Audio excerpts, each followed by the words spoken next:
अस्सलाम वालेकुम, welcome to debate eight 8। मैं हूं ईसा नकवी। आज इलेक्शन कमीशन ऑफ पाकिस्तान ने पाकिस्तान तहरीक इंसाफ को इलेक्शंस में आइंदा आम इंतखाबात में 8 फरवरी को होने वाले इलेक्शंस में बल्ले का निशान मिलेगा या नहीं, इस हवाले से महफूज फैसला सुना दिया है। 13 सितंबर को ये फैसला महफूज किया गया था। 71 रोज़ के बाद जो फैसला सुनाया गया उसमें पाकिस्तान तहरीक इंसाफ को ये कहा गया कि अगले 20 रोज़ में इंट्रा पार्टी इंतखाबात दोबारा करवाए जाएं। उसके 7 दिन के अंदर अंदर इलेक्शन कमीशन ऑफ पाकिस्तान को रिपोर्ट जमा करवाई जाए। इलेक्शन अगर नहीं करवाए जाते इंट्रा पार्टी इंतखाबात, तो उस सूरत में पाकिस्तान तहरीक इंसाफ 8 फरवरी के इंतखाबात के लिए बल्ले का निशान उनको नहीं मिलेगा, उसके लिए वो नाअहल होगी। ये टाइमिंग बहुत इंपॉर्टेंट है क्योंकि पाकिस्तान में अगर 8 फरवरी को इलेक्शंस होना है तो उस सूरत में 54 रोज़ पहले इलेक्शन शेड्यूल जारी किया जाना है। मिनिमम टाइम 54 दिन है, जिसका मतलब यह है कि by 16 of December election schedule जो है वो जारी कर दिया जाएगा। और जब इलेक्शन शेड्यूल जारी किया जाता है तो उसके 7 दिन के अंदर अंदर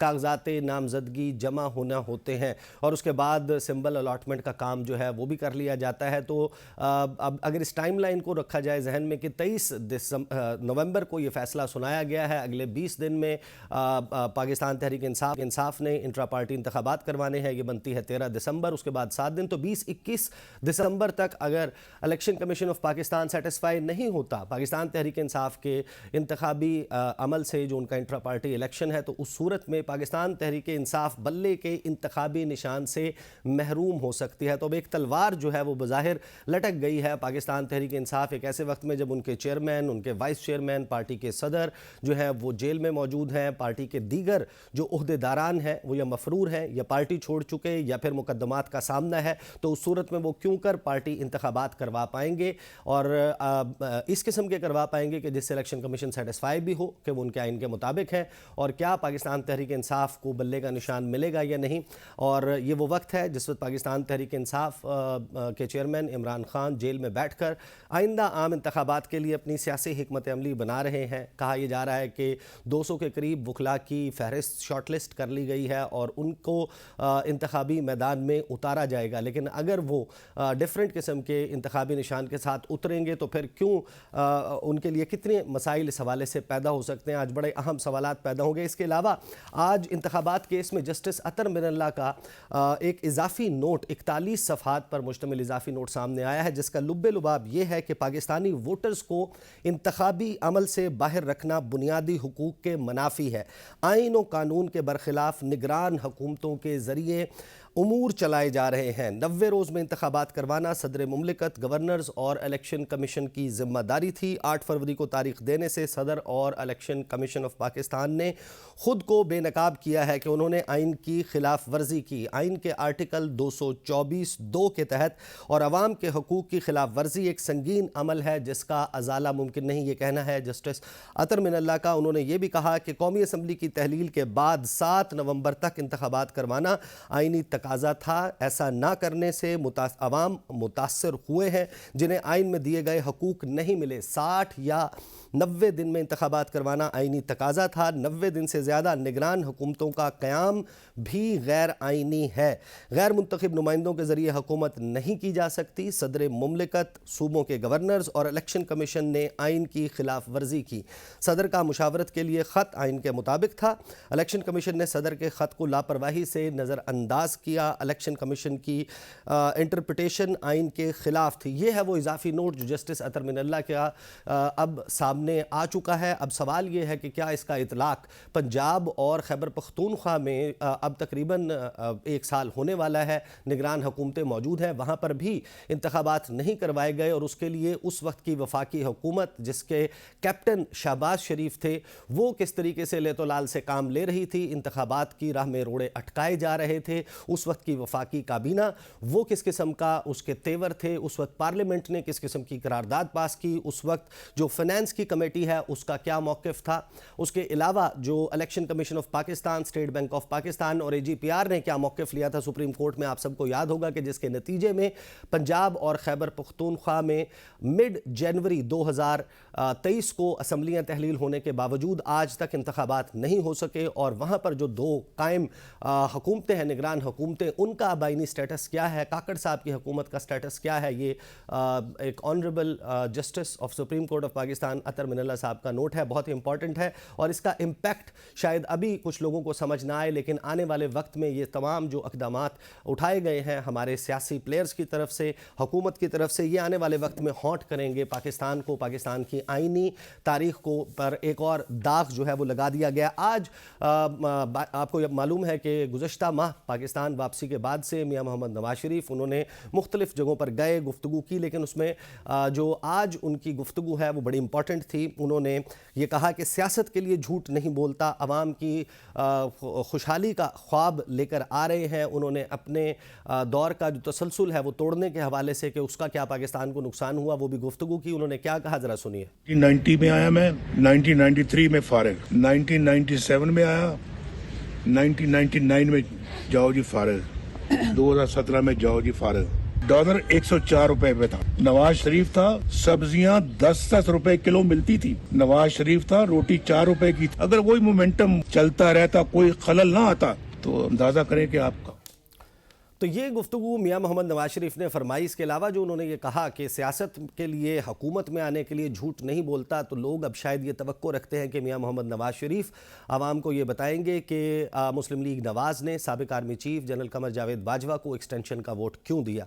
मियां साहब ये बताएंगे कि अगर वो तमाम सच नहीं भी बोल सकते, चलें गुज़श्ता 20 साल का सच बोल लें, वो ये बता दें कि किस किस्म का मुआहदा करके वो परवेज़ मुशर्रफ के साथ पाकिस्तान से जिला वतन हुए थे, वो किस डील के तहत पाकिस्तान वापस आए, उसके बाद वो क्यों कर, किसके कहने के ऊपर यूसुफ रज़ा गिलानी के ख़िलाफ़ अदालत गए, उनकी हुकूमत जो है उसको अदालत के ज़रिए बर्खास्त किया गया। मियां साहब यकीनन ये भी बताएंगे कि ऊफ़ा में नरेंद्र मोदी के साथ जब उनकी मुलाकात हुई तो वो ये सच भी बोलें, बताएं कि उसमें इंडिया के तमाम मामलात मौजूद थे। उस डिक्लेरेशन में जो ऊफ़ा का सामने आया उसमें मुंबई हमलों का जिक्र था, उसमें पठानकोट का जिक्र था, आखिर क्यों उसमें कश्मीर का और सानिया समझौता एक्सप्रेस का तज़किरा नहीं था। मियां साहब ये सच भी बताएं कि खटमंडू में क्या उनकी कोई खुफिया मुलाकात नरेंद्र मोदी के साथ हुई थी, अगर हुई थी तो उसमें क्या गुफ्तगू हुई थी। मियां साहब को ये सच भी बताना चाहिए कि उन्होंने जो कुछ इंटरव्यूज़ दिए थे जिसकी बुनियाद पे वो डॉन लीक्स वाला सारा मामला सामने आया था, उसमें पसे पर्दा मकासद क्या थे। मियां साहब को ये भी बताना चाहिए कि नरेंद्र मोदी 25 दिसंबर को किस अंडरस्टैंडिंग के तहत उन्होंने लाहौर में लैंड किया और जाती उम्रा गए। मियां साहब को ये भी बताना चाहिए कि वो 2019 में किस डील के तहत पाकिस्तान से बाहर इलाज करवाने गए और अब उनकी वापसी क्यों कर मुमकिन हुई। अगर वो ये तमाम सच बोलते हैं तो मेरा ख्याल है कि पाकिस्तान की सियासत में बाकी प्लेयर्स को भी सामने आकर सच बोलना चाहिए और आवाम को एतमाद में लेना चाहिए। क्या ऐसा हो पाएगा? इन तमाम सवालात के साथ आज की डिबेट का आगाज़ करते हैं। मेरे साथ मौजूद हैं कैसर अहमद शेख, पाकिस्तान मुस्लिम लीग नवाज़ से ताल्लुक़ है, फाइनेंस के मामलात को बहुत समझते हैं और अगर मियां साहब को पिच किया जा रहा है as the next prime minister of Pakistan from PMLN, तो फिर मियां साहब के पास ऐसा या उनकी मुआशी टीम के पास ऐसा क्या कुछ है कि जो पाकिस्तान के मुआशी मसाइल से पाकिस्तान को निकाल सकता है। इसके अलावा अज़हर सदीक़ साहब माहिर कानून हैं, वो मेरे साथ मौजूद हैं। इसके अलावा सस्सी पलीजो साहबा पाकिस्तान पीपल्स पार्टी से मुझे ज्वाइन कर रही हैं। आगाज़ जो है वो अज़हर सदीक़ साहब से कर लेते हैं। अज़हर सदीक़ साहब, आपने इलेक्शन कमीशन ऑफ पाकिस्तान का फैसला देख लिया होगा, जो महफूज फैसला सुनाया गया, ज़रा बताइएगा पाकिस्तान तहरीक इंसाफ आपको लगता है कि अब उसको बल्ले का निशान मिल पाएगा या नहीं? शुक्रिया। ये राइट है किसी भी सियासी जमात का, जो कि फंडामेंटल राइट तो किसी और तरफ बात ले जाती है, लेकिन मैं इसको आर्टिकल 17 के साथ जोड़ता हूं और ये फंडामेंटल राइट है। पार्टी का निशान क्या है, क्या वजह आपके पास, आप इतना अर्सा खामोश बैठे रहे? वजह सिर्फ यही है कि तारीख में इलेक्शन कमीशन का जो रोल अभी रहा है वो एक बायस्ड कर रहा है और पाकिस्तान तहरीक इंसाफ उन निशाने पर रही है। अगर आप उठाकर देख लें, आप लोगों को अंदाजा हो जाएगा। मैं प्रॉपर्टी फंडिंग से चलूं, मैं तोशाखाना में चलूं, मैं तौहीन इलेक्शन कमीशन में चलूं, ये पार्टी के इलेक्शन में चलूं, और अगर देखा जाए सिर्फ एक ही जमात थी कि जिसको बेस बनाकर यहाँ तक मंतकी अंजाम तक लाया गया है, ये रिकॉर्ड पे है। अब क्या है उसमें? कुछ नहीं है उसके अंदर। बहरहाल चलें, हम इसको ब्लेसिंग इन डिस्गाइज इस तरह समझते हैं कि जो हम पे पाबंदियां लगी हुई थी कि हम इलेक्शन है, हम लोगों को बाहर नहीं निकाल पा रहे थे, हम लोगों से आगे गुफ्तगू नहीं कर पा रहे थे, इलेक्शन कैंपेन नहीं बना रहे थे, एक मौका बन गया। अब जिले सतह पर, तहसील सतह के ऊपर, सूबे की सतह पे और इलेक्शन कमीशन की जिम्मेदारी है कि हम वर्कर्स को आने को, ताकि जो पार्टी के इलेक्शन है उन्हें इसको चैलेंज करने के हवाले से भी अलहदा से सोचा जा रहा है। लेकिन बल्ले का निशान तो पाकिस्तान तहरीक इंसाफ का हक है। एक और बात बता दूं आपके साथ, आप शायद आप लोगों के नॉलेज में नहीं है, आई बात को जरूरी समझना है। 90 दिन के इलेक्शन के हवाले से 41 सफ़े का जस्टिस अतर मिनल्ला का नोट एक आ गया, और जो हम बातें कर रहे थे ना इलेक्शन कमीशन के किरदार पे, सवाल उठ गए हैं। वो इतनी खूबसूरत जजमेंट लिखी है उन्होंने, इलेक्शन कमीशन का किरदार बता दिया साफ साफ, इलेक्शन में क्या क्या ड्यूटी हैं, क्या क्या ऑब्लिगेशंस हैं, और साथ साथ ये भी तय कर दिया कि 90 दिन से आगे इलेक्शन जा नहीं सकते थे, और इलेक्शन कमीशन नाकाम हुआ। यहाँ सदर और गवर्नर, लेकिन सदर ने तो अपने तरीके कोशिशें करके ये की कि टाइम पे इलेक्शन हो सके, गवर्नर ने कोई रोल प्ले नहीं किया, और इलेक्शन कमीशन ने ऐसा रोल प्ले किया है। मेरा तो जानता ख्याल है उस चीज को अगर सामने रखकर देखा जाए, ये फैसला होना चाहिए था लार्जर बेंच का। उन्होंने इजाफी नोट दिया है, इजाफी नोट की अपनी हैसियत है, वो बात सिर्फ इतनी आ गई कि कंप्रोमाइज की तरफ चले गए सेक्शन 57 में, बाकी सब चीजों के ऊपर आर्टिकल 218(3). तो अगर इन चीजों को देखे, मैं नहीं समझता था कि स्टेज के ऊपर ये कोई ऐसी स्टेज थी भी नहीं कि पाकिस्तान इलेक्शन कमीशन इतने अरसे में, अब देखिए ना कहां खींच के कहां तक आप ले आए हैं। जब अब नॉमिनेशन तो आपको पेपर होने लगता है वाले कि हैं, ये 23 नवंबर तक इस फैसले को होल्ड करना, 13 सितंबर को ये फैसला महफूज कर लिया गया था, अगर पहले सुनाया जाता तो शायद पाकिस्तान तहरीक इंसाफ के लिए ये अमल थोड़ा सा आसान होता, वो अपने इंट्रा पार्टी इलेक्शन भी करवा लेते, बल्ले का निशान उनको मिल जाता। आपको लगता है कि ये कोई डेलिब्रेट कोशिश है कि ना मिल पाए निशान? देखिए, बायस का तो हम इलेक्शन कमीशन के बारे में बड़ी वजाहत के साथ बात करते रहते हैं आपके सामने, यानी ये कौन सा कोई इतनी बड़ी बात थी, ये कौन सी बहुत बड़ी रॉकेट साइंस थी, मामूली सा एक केस था, उस केस को बैठकर डिसाइड करना इतनी देर तो बनता ही कोई नहीं था कि इसको रख के। और खास तौर पर आप देखें ना, इलेक्शन शेड्यूल अगर आप देना है, लेकिन अब तो मैं बता दूं आपको, जो सिंगल जो इजाफी नोट आया है जस्टिस, आपकी आवाज़ जो है वो मुनक़ता हो गई है। शशि पलीजो साहब, आप बताइएगा, पाकिस्तान पीपल्स पार्टी गुज़श्ता कुछ अरसे से हमने देखा है कि बिलावल भुट्टो ज़रदारी जो कन्वेंशंस कर रहे हैं, जो जलसे कर रहे हैं, वहाँ पर वो बार बार लेवल प्लेइंग फील्ड की बात कर रहे हैं। वो ये कह रहे हैं कि मामलात जो है वो मियाँ मोहम्मद नवाज शरीफ के लिए फेवरेबल बनाए जा रहे हैं। तो अब ये जो फैसला है इलेक्शन कमीशन ऑफ पाकिस्तान का, जिससे लगता ये है कि शायद तहरीक इंसाफ बल्ले के निशान से महरूम हो जाए, इस सूरत में कि अगर तहरीक इंसाफ बैठ के निशान के ऊपर इलेक्शन नहीं लड़ पाती, आप सेंस कर रही हैं कि कोई फाउल प्ले हो रहा है? नकीस साहब, पहली बात है बिल्कुल चेयरमैन बिलावल भुट्टो ज़रदारी साहब जो है वो जबरदस्त किस्म की उन्होंने मुहिम का आगाज किया हुआ है, और हर जगह हमें अच्छा रिस्पांस मिल रहा है। हालांकि हमारे लिए जो स्पेस है वो उतना नहीं है, ज़ाहिर बात है, चीज़ें हम न चाहते हैं तो कहीं और से अरेंज और मैनेज हो, जैसे PMLN के लिए होती हैं। इलेक्शन कमीशन अजीब गरीब फैसले दे रहा है। इस फैसले की बारीक बीनियां तो शायद मुझे पता ना हो, लेकिन चूंकि मैं हल्का बंदियों में चैलेंज करने में लगे हुए थे, और उन्होंने तो मेरा हल्का ही उड़ा दिया, और जो 4 हल्के गए हैं, तो रूरल सिंध की यानी उन्होंने आवाज और उनकी नुमाइंदगी को कम कर बगैर किसी जवाब दिए गए। तो इलेक्शन कमीशन की सूरत हाल ये है। अब कोर्ट में हम जाएंगे, जाहिर बात है, लेकिन बात यह है कि लेवल प्लेइंग फील्ड जब हम बात करते हैं, खासकर पाकिस्तान पीपल्स पार्टी, तो सिर्फ हम अपने लिए नहीं, लेकिन जो भी पाकिस्तान की जमायतें हैं, छोटी या बड़ी, सिर्फ बड़ी में नहीं कह रही, या जो वज़ीर आज़म रही है उनकी जमायतें नहीं, लेकिन हम चाहते हैं कि आइन के तहत वो जमायतें, वो पार्टीज रही हैं, पाकिस्तान के इस्तेकाम की बात करती हैं, रजिस्टर्ड हैं, और पार्लियामेंट में यकीन रखती हैं, तो सबके लिए जो है पॉलिटिकल स्पेस बराबर का होना चाहिए, लेवल प्लेइंग फील्ड बराबर यकसा होना चाहिए, इंसाफ सबके लिए यकसा होना चाहिए।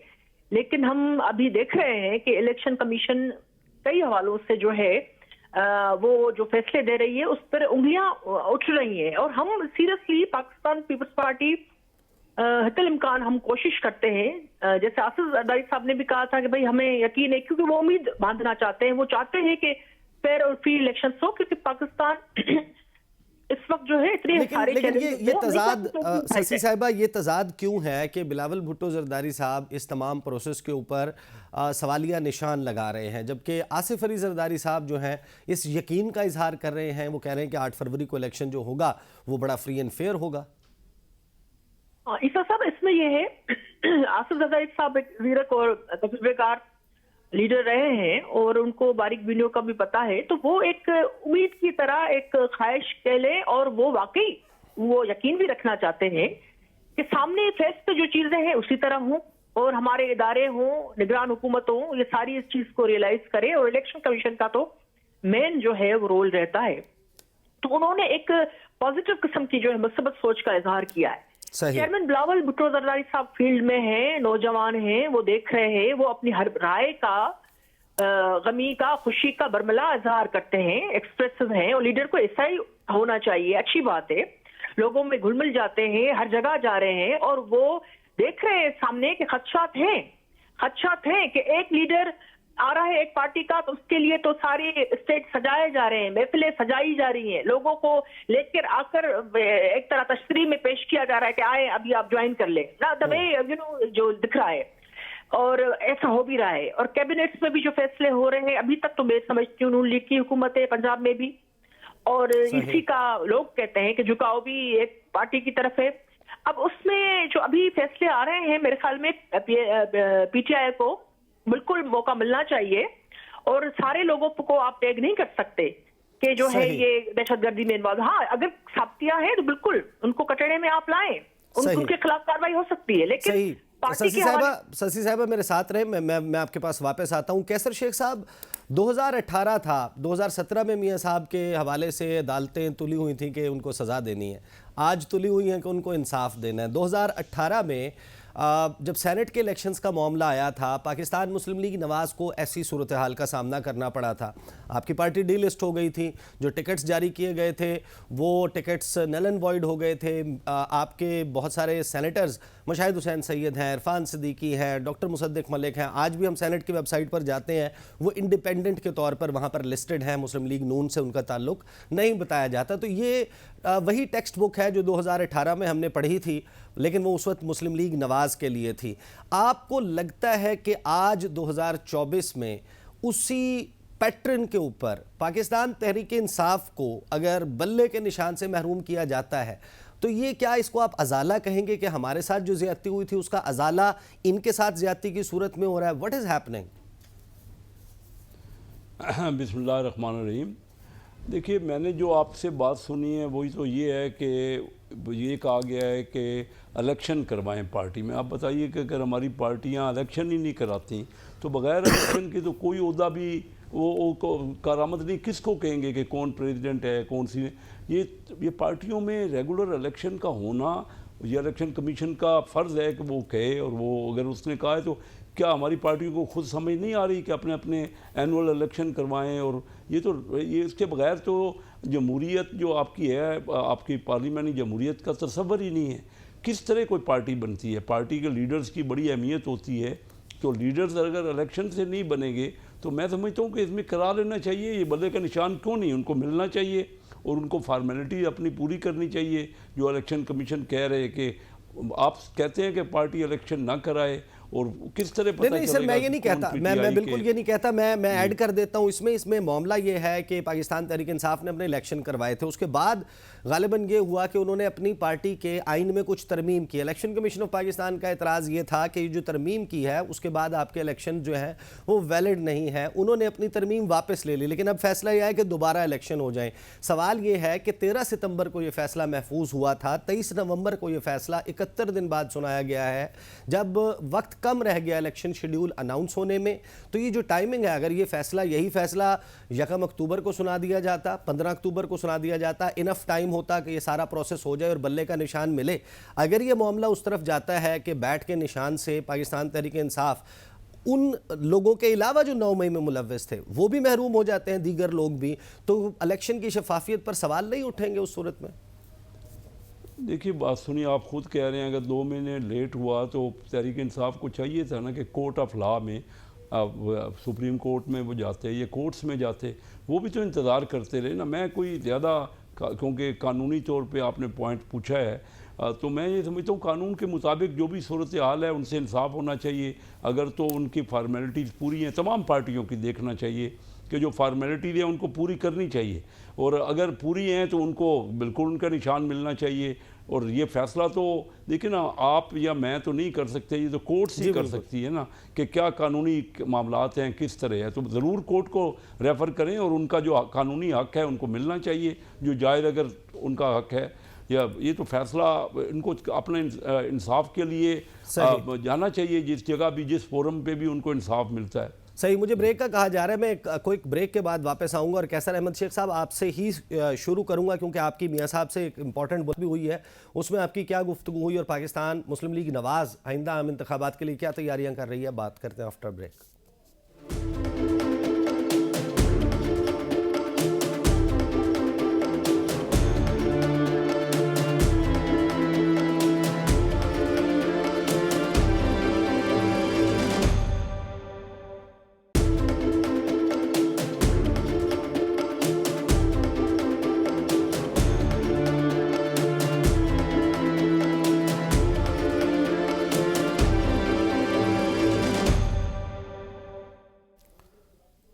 Welcome back after the break.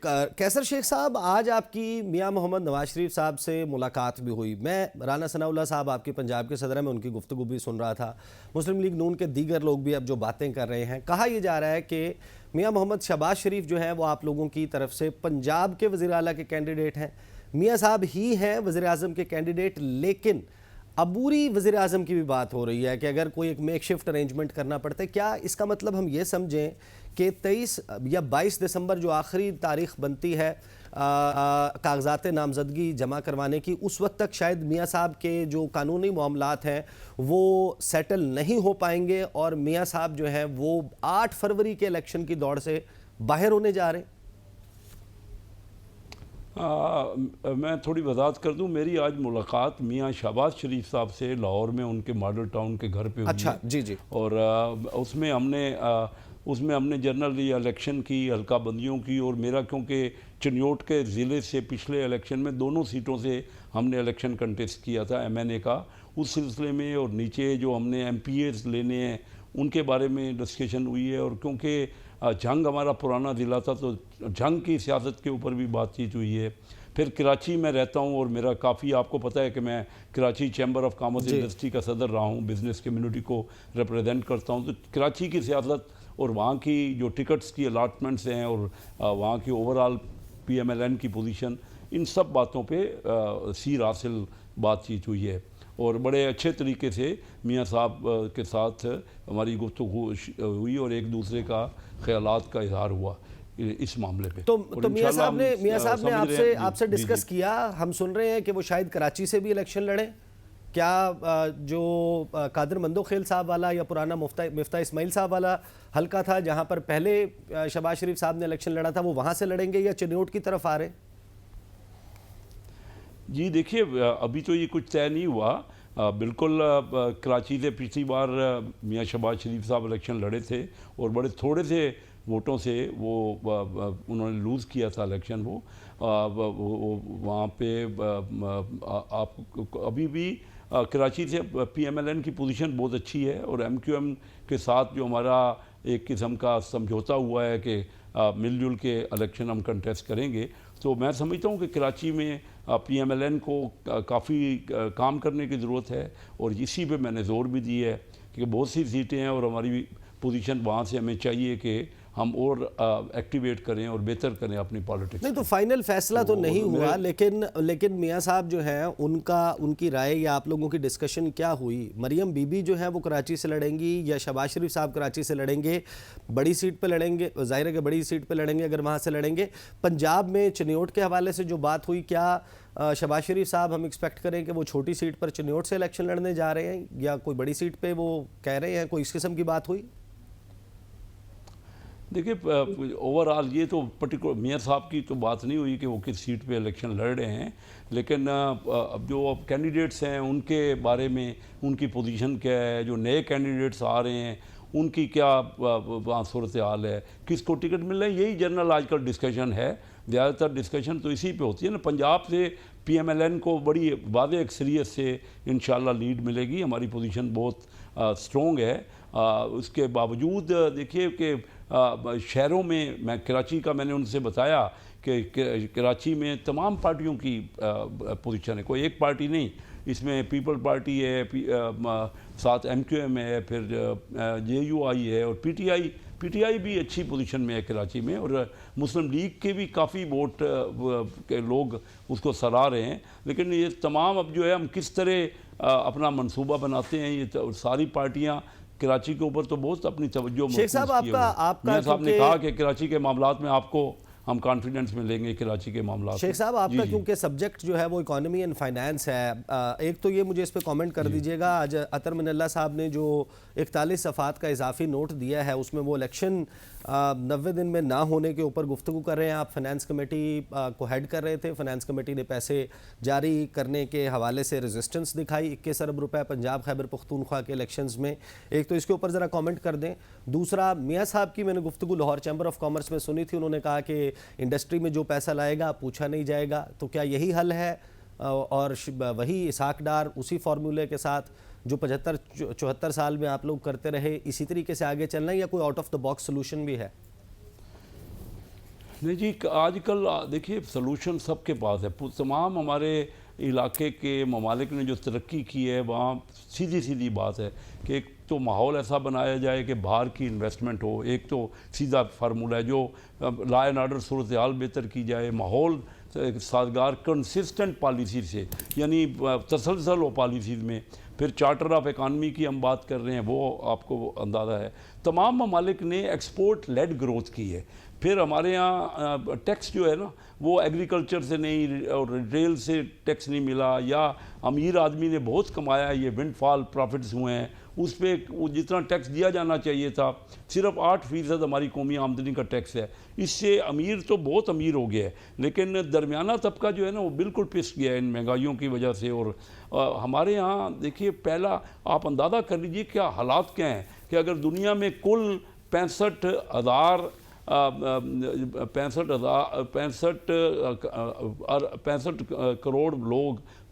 Crore लोग गुर्बत की लकीर के नीचे हैं पूरी दुनिया में, तो उसमें से 9.5 करोड़ तो पाकिस्तान में है। हमारी आबादी तो दुनिया की 3% है, लेकिन बिलो पॉवर्टी लोगों की तादाद हमारी 16% है दुनिया की। दुनिया का छठा 65 करोड़ का फिगर आप मेरा ख्याल है कि थोड़ा सा कम दे रहे हैं, इतने तो शायद सिर्फ इंडिया में है। नहीं, इंडिया और पाकिस्तान में कुल मिला के ये आते हैं 50% ऑफ द वर्ल्ड। मुझे एग्जैक्ट फिगर दे इसमें, ये जो फिगर आगे पीछे हो सकता है, ये बताइएगा कि फाइनेंस कमेटी वो बहरहाल हमारा मेरा ये कहना है कि हमारे यहाँ 38 से 40% लोग जो हमारी आबादी पूरी का बिलो पॉवर्टी है, जो हालत हमने की है और वो हमने जो टर्माइल किया है ना आपस में लड़ाई, तो चार्टर ऑफ इकानमी का आप पूछ रहे हैं कि किस तरह बेहतर करेंगे। जो पीछे हो गया, अगर हमने मुल्क की खैरखाई करनी है तो इन मामलात को देखना पड़ेगा। पहले तो हमें आपस में पार्टियों को मिल बैठ के कोई मिनिमम एजेंडा बनाना पड़ेगा और ये देखना पड़ेगा कि किस तरह पॉलिसीज़ बनानी है। अभी जो हमारे जो स्टेट ओन्ड एंटरप्राइजेज हैं वो इतने ह्यूज नुकसानात कर रहे हैं, 600 से 700 अरब रुपए साल का नुकसान कर रहे हैं। शेख साहब मुझे ये बताइएगा कि अतर मिनल्ला साहब ने जो आज इजाफी नोट आया है उसकी बुनियाद में मैं आपसे पूछना चाहता हूँ, 21 अरब रुपए पंजाब और खैबर पख्तूनख्वा के इंतखाबात के लिए देना थे।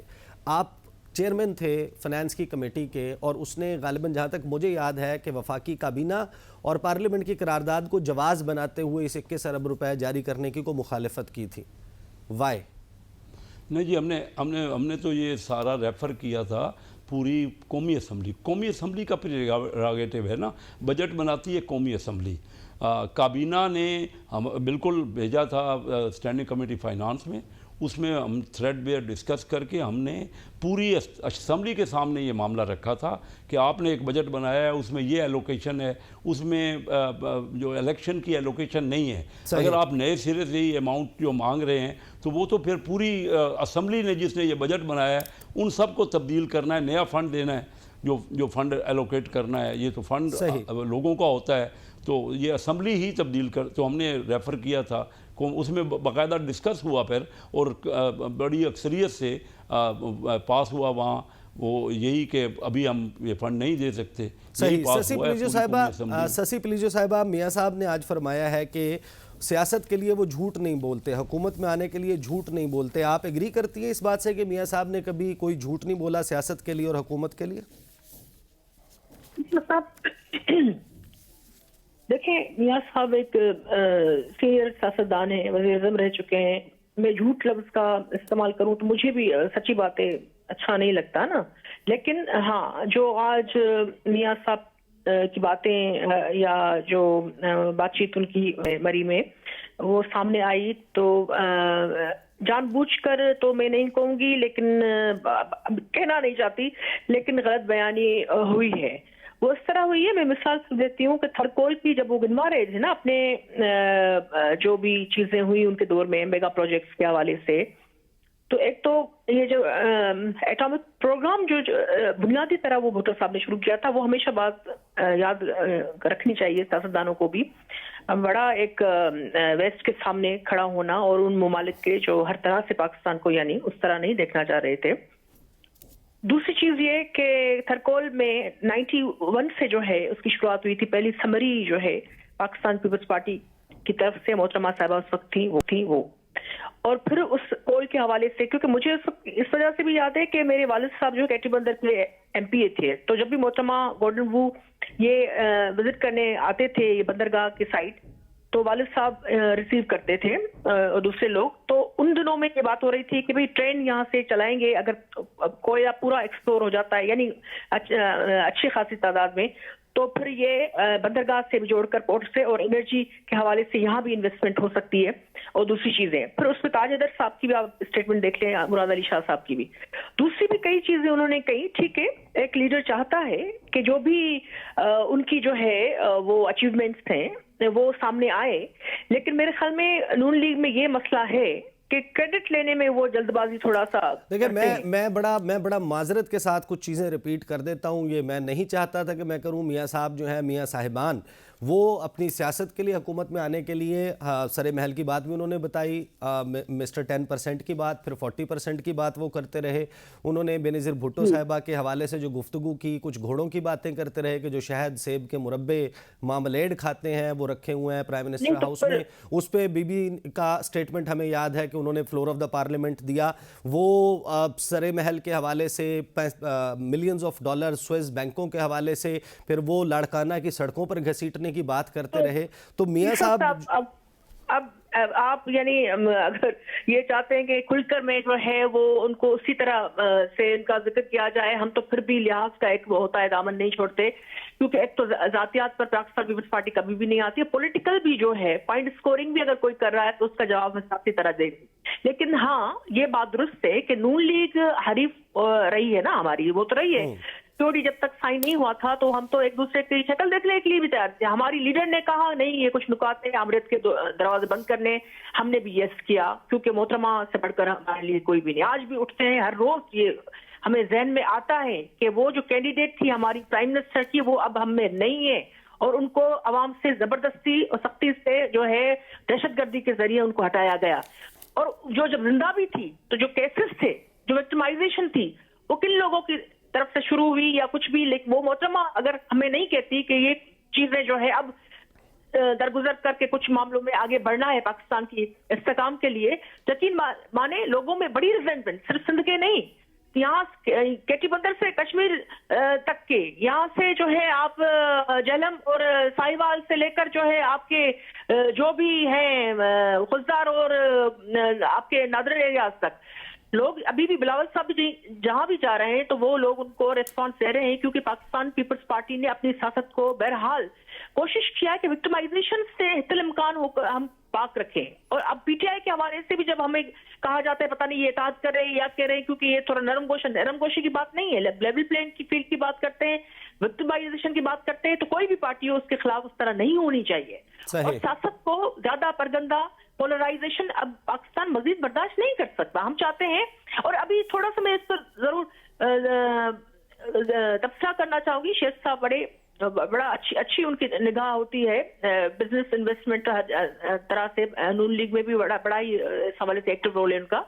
देखिए, ये कहते हैं कि अच्छी बेहतर टैक्सेशन जो सिस्टम है टैक्सेस का, या जो है इन्वेस्टमेंट के हवाले से बैरूनी या इंटरनल, या उन्होंने कहा कि एक तो बाद में उनसे एग्री नहीं करूंगी, एग्रीकल्चर टैक्स अब यहाँ तो दे देकर पानी भी नहीं है, हमारी तो हालत खराब हुई है, फिर भी हम मुश्किल हालात में भी, सैलाबों में, खुशहाली में भी हम जो प्रोडक्शन में हमारा हिस्सा होता है, पूरे पाकिस्तान की बात है, हम तो टेल एंडर है, वहां तो और भी अजाब होते हैं।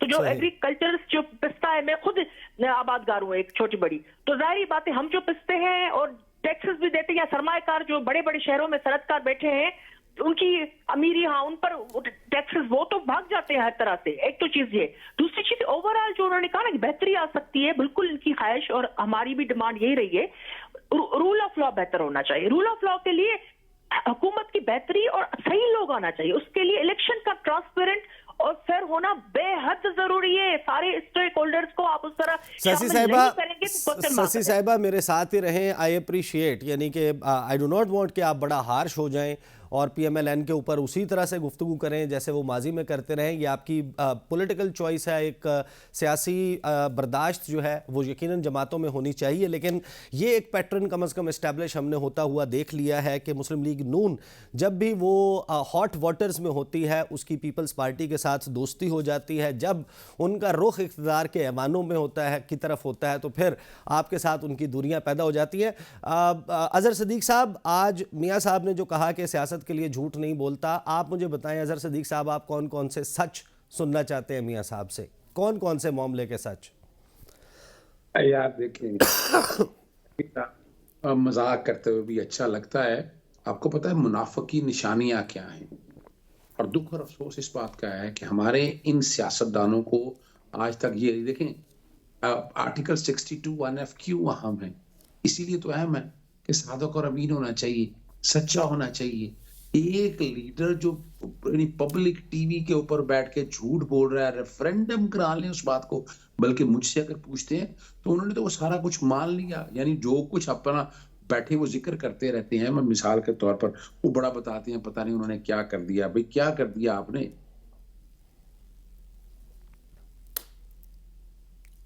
अज़हर साहब आपकी आवाज, जी प्लीज कंटिन्यू। इस मुल्क को लाके कहाँ खड़ा कर दिया, आप यहाँ से अंदाजा लगा लें कि मुल्क किस जगह खड़ा आ गया 40 साल बाद। मैं बैठे वो कई दफा मैं जिक्र कर रहा होता हूँ तो बड़ी हैरानगी होती है, बड़ा परेशानी होती है। आप लोगों को याद होगा कि ना, कंपैरिजन करते हैं इमरान खान के दौर के साथ, तो जरा मुशर्रफ के साथ कर लें। चीनी 62 रुपए किलो थी, मुशर्रफ के दौर में 27 रुपए किलो थी। डॉलर ये कहते 130 रुपए का था, मुशर्रफ में 50 का था।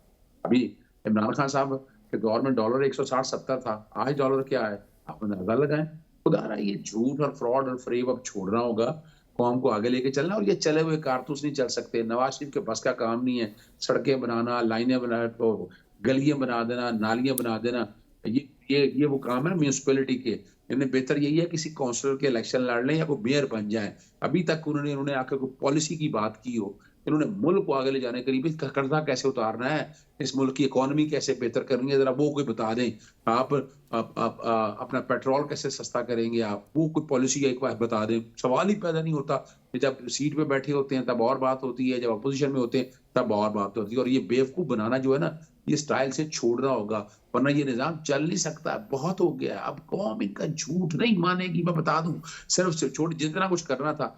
अभी क्या जवाब देंगे? जो कुछ हो रहा है पाकिस्तान तहरीक के साथ, इमरान खान के साथ हो रहा है, एक लेवल प्लेइंग फील्ड। मैं तो नहीं कह रहा, ये पाकिस्तान पीपल्स पार्टी भी कह रही है, यानी जो इस वक्त तहरीक इंसाफ भुगत रही है इस मुआशरे में, तो आप इसको साफ सही। अज़हर सदीक़ साहब आप मेरे साथ रहिएगा, शशि प्लीजो साहब आप भी मेरे साथ रहिएगा। अगले सेगमेंट में हमें डॉक्टर बाब जो है इंटरनेशनल बैनुल-अक़वामी उमूर के माहिर हैं, वो भी ज्वाइन कर लेंगे।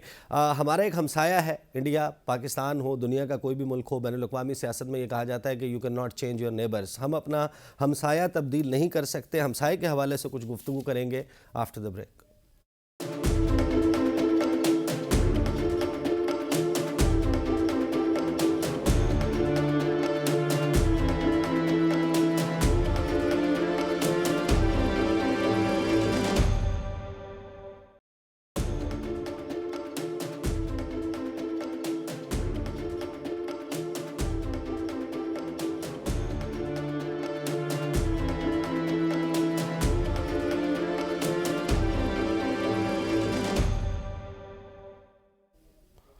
Welcome back after the break. आज प्रोग्राम के आखिरी सेगमेंट में खुसूसी तौर पर हम बात करेंगे, इंडिया हमारा एक हमसाया मुल्क है। आज उसके हवाले से दो बहुत इंपॉर्टेंट चीज़ें हुई हैं। एक, इस्लामाबाद पॉलिसी रिसर्च इंस्टीट्यूट ने डॉसियर जारी किया है। आपको मालूम है कि निगरान वज़ीर आज़म अनवारुल हक काकड़ साहब ने भी वो डॉसियर जारी किया था। अब एक डॉसियर जो है वो जारी किया गया है इप्री की तरफ से, जिसमें इंडिया में माइनॉरिटीज़ के ऊपर ढाए जाने वाले मजालिम, किस तरीके से एक मुनज़्ज़म तरीके से मुसलमानों की नस्लकुशी वहाँ पर की जा रही है, पारसी हों, सिख हों, ईसाई हों, किस तरीके से अक़लियतों की मजहबी जो इबादत गाहें हैं उनको नुकसान पहुँचाया जाता है, किस तरीके से एक लिमिटेड स्पेस। और फिर इंटरनेशनल डुअल स्टैंडर्ड्स हैं। US commission for international religious freedom की बात करें, पाकिस्तान हो, दीगर ममालिक हो, उनकी आर्म ट्विस्टिंग के लिए उनको कंट्रीज़ ऑफ पर्टिकुलर कंसर्न की लिस्ट में डाल दिया जाता है, ख़ास तशवीश वाले ममालिक की फहरिस्त में। और जब इंडिया की बात आती है तो उनके सेक्रेटरी, बावजूद इसके कि बाई पार्टिजन लेटर्स लिखे जाते हैं एंटनी ब्लिंकन को, वो सिफारिश करते हैं और सदर की तरफ से खुसूसी इस्तिस्ना दे दिया जाता है। इसी तरीके से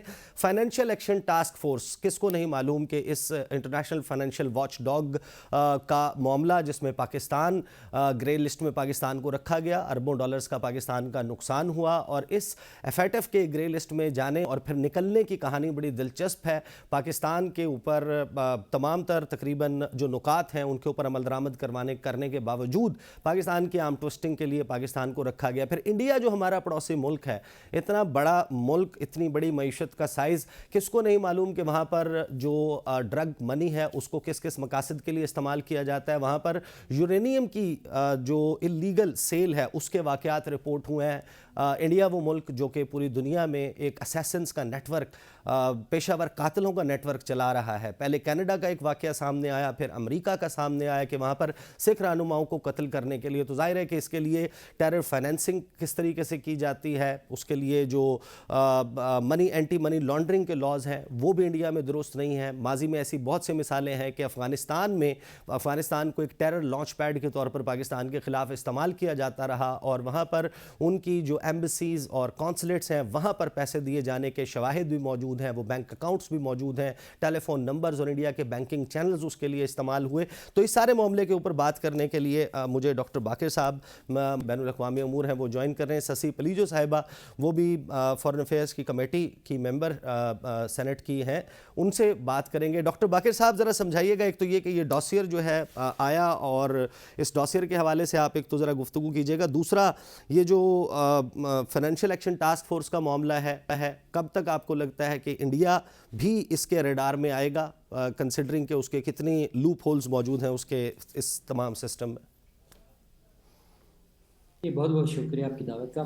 देखिए, पहली तो बात यह है कि जो डोजियर आपने दिया है, अब ज़रा उसको समझने की कोशिश करें कि ये पिछले 1-1.5 साल से इंडिया के ऊपर इस तरह, ना सिर्फ ये कि पाकिस्तान की तरफ से या इंटरनेशनल जो मीडिया है वो क्यों बहुत ज़्यादा इसके ऊपर बात कर रहा है कि वहाँ पर इंसानी हकूक़ की खिलाफ वर्जी होती है। पाकिस्तान के डोजियर देने से पहले भी जो ह्यूमन राइट्स वॉच ऑर्गेनाइजेशन है, उन्होंने बाकायदा अमेरिका के अंदर अपनी एक रिपोर्ट पेश की थी, जिसके अंदर उन्होंने क्लियर कहा था कि इंडिया के अंदर जो जब से ये बीजेपी की गवर्नमेंट आई है, वहाँ पर जो अक़लियतों के साथ जिस तरह का सलूक किया जाता है या वहाँ पर जिस तरह उनकी टारगेट किलिंग की जाती है, उनके रिलीजियस प्लेसेस के ऊपर अटैक किया जाता है, उसकी मिसाल पहले इंडिया में नहीं मिलती थी। आल तो ये शुरू से इंडिया का एक रिकॉर्ड है कि इंसानी हकूक़ की खिलाफ वर्जी के हवाले से, लेकिन ये पिछले 2-3 साल से इसमें शिद्दत बहुत ज़्यादा आती है। यहाँ तक कि जो एमनेस्टी इंटरनेशनल है, उसने भी अपनी रिपोर्ट में एक तो ये कि दुनिया के सामने इंडिया का एक चेहरा बेनकाब कर दिया, दूसरा ये कि FATF को भी रिपोर्ट दे दी कि आप ये जो कवानीन की आड़ में इस तरह के ये काम किए जा रहे हैं, ज़रा आप उनको रिवाइज करें, ये हो क्या रहा है यहाँ पर। तो ये जो इसी तरह पाकिस्तान ने, क्योंकि हम जो इस तरह के जो चीज़ें होती हैं वो लाजमी बात है, आपके हमसाया ममालिक को भी उसका असर पड़ता है, तो हम हमसाया तो नहीं चेंज कर सकते, लेकिन एज अ रिकॉर्ड हम अपने प्रोटेस्ट भी तो रिकॉर्ड कर सकते हैं ना उसके अंदर।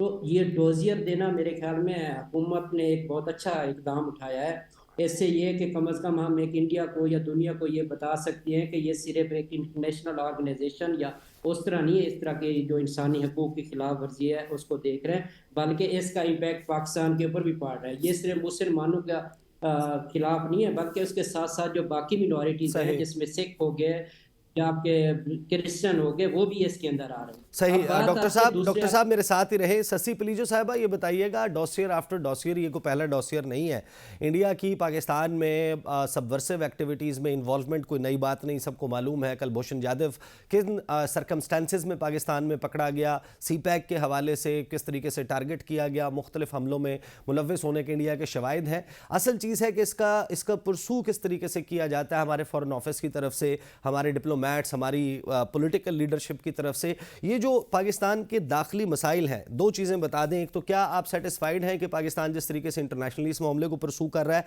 दूसरा, जो इनकन्सिस्टेंसी है, जो गवर्नमेंट के में एब्रप्ट चेंजेस हैं, उसकी वजह से इस सारे प्रोसेस को क्यों आखिर नुकसान पहुंचता है? शशि पलीजो साहब, आपको मेरी आवाज़ आ रही है? राब्ता बहाल करने की कोशिश करें। डॉक्टर साहब, आप बताइएगा ज़रा मुझे कि सवाल वही है कि जो इस सारे मामले को इंटरनेशनल लेवल पर परसू करना है, P5 ममालिक के साथ UN में जो मुनासिब इंटरनेशनल फोरम्स हैं वहाँ पर उठाना है कि इंडिया बाकायदा अब एक बदमाश रियासत है जो कि FATF को और इस जैसे फोरम्स को पाकिस्तान की आर्म ट्विस्टिंग के लिए इसको पोलिटिसाइज करता है, उसकी जो प्रोसीडिंग्स चल रही होती हैं उसके मामलात को इंटरनेशनली मीडिया के सामने लीक करता है और फिर पाकिस्तान की आर्म ट्विस्टिंग के लिए इन तमाम मामलात को इस्तेमाल किया जाता है।